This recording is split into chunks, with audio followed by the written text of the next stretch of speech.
மதுரை மாநகராட்சியிலே ஒரு தலைசிறந்த பள்ளியாக சாத்தமங்கலம் மாநகராட்சி நடுநிலைப் பள்ளியினுடைய 51வது ஆண்டு விழாவிலே கலந்து கொள்வதை நான் பெரும் மகிழ்ச்சி அடைகின்றேன்.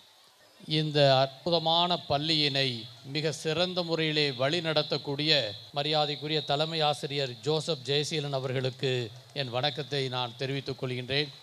ஆசிரியர் பெருந்தைகள் அத்தனை பேருக்கும் வாழ்த்துக்கள். மாணவிகளுக்கும் பெற்றோர்களுக்கும் வாழ்த்துக்கள். விசையுறு பந்தினைப் போல் வேண்டியபடி செல் நான் உடலை கேட்டேன் என்று சொன்ன பாரதியின்படி எல்லாவற்றிலும் தலை சிறந்து இருக்கக்கூடிய ஒரு பள்ளியாக நாம் இந்த நிகழ்ச்சியினை பார்க்க முடிந்தது. உண்மையிலேயே பெருமையாக இருக்கிறது.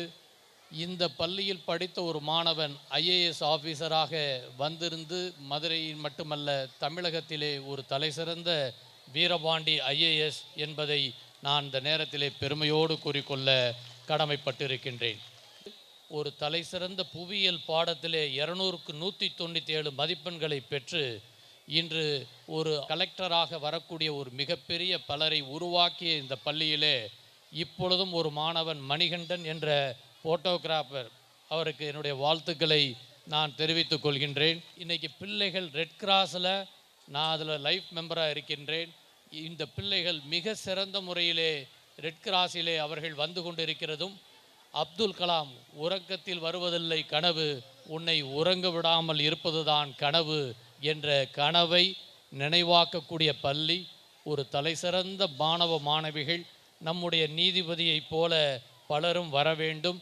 பாரதி சொன்ன ஒரு கவிதையை சொல்லி நான் முடிக்கின்றேன். என இங்கே பல பாரதியார்களை பார்க்கின்றேன். தேடிச் சோறு நிதம் தின்று பல சின்னஞ்சிறுகதைகள் பேசி மனம் வாடி துன்பமிகு உழன்று பிறர் வாட பல செயல்கள் செய்து நரைகூடி கிளப்பருவம் எய்தி கொடுங்கூற்றுக்கு பின் மாயும் வெறும் வேடிக்கை மனிதனைப் போலே நான் வீழ்வேன் என்று நினைத்தாயோ என்ற பாரதியின் வாக்கிற்கேற்ப பிறந்தேன் வளர்ந்தேன் மாண்டேன் என்பதை காட்டிலும் தன்னிகரற்ற ஒரு சமுதாயத்தை உருவாக்கி, ஆபிரகாம் லிங்கன் தன்னுடைய வாத்தியாருக்கு எழுதிய மாணவனை தன்னுடைய மகனை சேர்க்கும் பொழுது எழுதிய கடிதத்தில் சொன்னதைப் போல, என் மகனுக்கு என்று முக்கியத்துவம் கொடுக்க வேண்டாம், அவனுக்கு தோல்வியை கற்றுக் கொடுங்கள், வெற்றியிலே பெருமிதம் கொள்ள வேண்டாம், அவனை $1 $100 கிடைப்பதை காட்டிலும் கடினமாய் உழைக்கக்கூடிய ஒரு பணம் மிக முக்கியம் என்பதை எடுத்து சொன்னார்கள். அதை இந்த பள்ளி மிக திறம்பட செய்கின்றார்கள். வாழ்த்துக்கள், நன்றி. உங்கள் பயணம் தொடரட்டும்.